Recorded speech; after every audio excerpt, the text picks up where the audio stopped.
2007 Hyundai Santa Fe, changing the horns.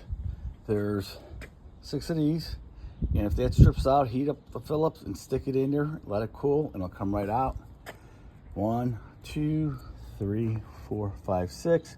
2 10 millimeters here, and then there's these 10 millimeters that go up here and hold this, and then this just peels off. It pops right off from underneath these things.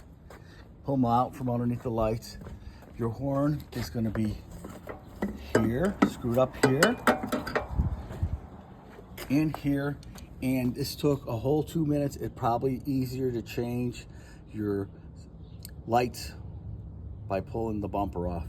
Really easy, really fast, no problems.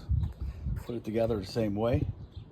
2007 Hyundai Santa Fe, changing the horns